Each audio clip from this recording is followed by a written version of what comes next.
आदमी ने कभी सोचा भी नहीं था कि नया सहकर्मी दरअसल एक ऊन का गोला होगा। लेकिन ऊन का गोला बेहद खुश था क्योंकि यह उसकी पहली क्लर्क की नौकरी थी।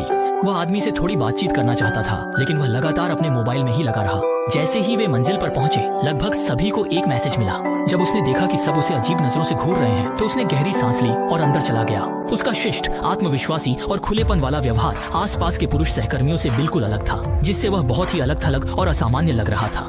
कल्पना कीजिए, एक ऐसे ऑफिस में जहां चारों ओर मर्दानगी का माहौल हो, अचानक एक कोमल और प्यारे ऊन के गोले जैसी छवि आ जाए, तो दृश्य का प्रभाव ऐसा होगा जैसे एक रस और धूसर माहौल में अचानक कोई चमकीला रंग उभर आए, जो सबका ध्यान अपनी ओर खींच लेता है। इसी समय उसने कुछ लोगों को मजाक करते सुना। उसे लगा कि यही घुलने मिलने का सबसे अच्छा मौका है। हा हा। लेकिन जैसे ही वह हंसने लगा, सामने से एक अजीब सी चुप्पी और असहजता का माहौल आ गया। वह अभी मजाक समझाने ही वाला था, लेकिन कोई सुनने को तैयार ही नहीं था। इसी वक्त सभी को मीटिंग के लिए बुला लिया गया।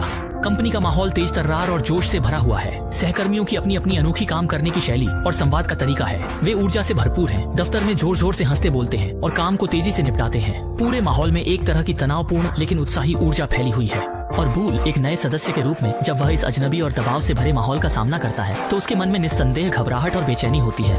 वह एक ऐसे मेहमान की तरह है जो पहली बार आया हो, एक चहल पहल भरी पार्टी में खड़ा है, लेकिन यह नहीं जानता कि उसमें कैसे घुल मिल जाए। इस समूह में जल्दी से घुलने मिलने के लिए बूल ने खुद को बदलने की कोशिश शुरू कर दी। उसने अपने गोल मटोल शरीर को चौकोर बना लिया, जैसे कि वह खुद को एक ऐसे ढांचे में फिट करने की कोशिश कर रहा हो जो उसके लिए उपयुक्त नहीं है।